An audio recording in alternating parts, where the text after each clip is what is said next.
Բարի լույս, սիրելիներս։ Այսօրվա ընթերցումը Հովանեսի ավետարանից է, որտեղ մեզ պատմվում է Նիկոդեմոսի եւ մեր Տեր Հիսուս Քրիստոսի երկխոսության մասին, որտեղ Նիկոդեմոսը խոսում է Տիրոջ հետ, ասելով, որ գիտեմ, որ դու Աստծուց ես, բայց ինչպես պետք է լինի փրկությունը։ Ինձ ասա, որպեսզի ես էլ իմանամ։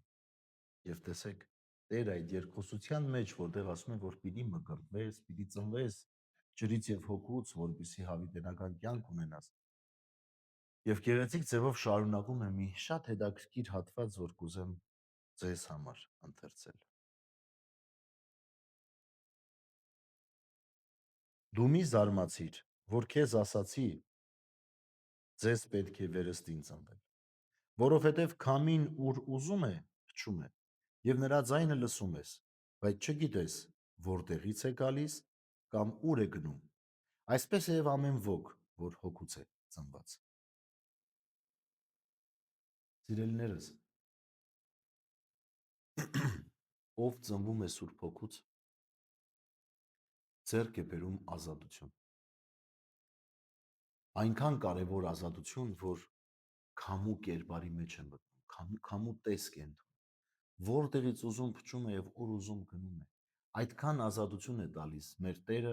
յուրաքանչյուր մեկին։ Հետևաբար, սիրելիներս, այնքան կարևոր է հասկանալ այդ մկրտության ներկայությունը մեր կյանքի մեջ։ Մկրտությունը ոչ միայն մեզ տալիս է Սուրբ Հոգու շնորհները, ոչ միայն մեզ դարձնում է քրիստոնյաներ, ոչ միայն կարող ենք ասել, որ մենք հայ առաքելական եկեղեցու զավակներ ենք, այս ամեն ինչը կա։ Մկրտությունը մեզ տալիս է ազատություն։ Ազատություն։ Քամու նման լինելու։ Ոչ թե թափառող քամու նման, այլ որտեղից ուզում կփչի, ուր ուզի կգնա, այդքան ազատ այս աշխարհի մեջ։ Ցավոք սրտի միշտ չէ, որ մենք կարողանում ենք գնահատել այդ ազատությունը, որ քրիստոնեությունն է մեզ տալիս։ Ցավոք սրտի միշտ չէ, որ այդ ազատությունը թույլ են տալիս, որպեսզի կարողանանք ամբողջությամբ վայելել կամ օգտագործել մեր կյանքի։ Բայց երբ մեր մտքի եւ հոգու մեջ տրված է մի կարևոր հանգամանք, որ ազատությունը Աստծուց է, որևէ մեկը մեզանից չի կարող խլել այդ ազատությունը։ Երբ մենք հասկանում ենք, որ մենք քամու նման ենք, մենք բաց ենք, մենք պարզ ենք ամեն ինչի առաջ, ոչ մեկ չի կարող մեզ կանգնացնել,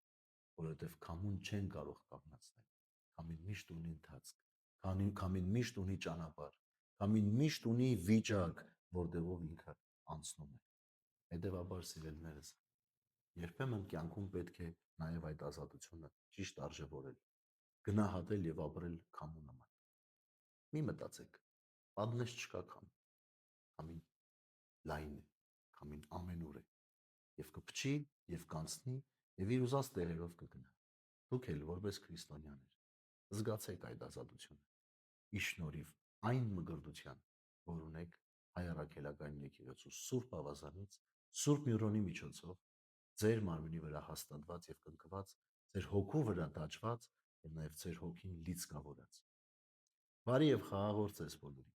Աստված օրհնի ամենքիս։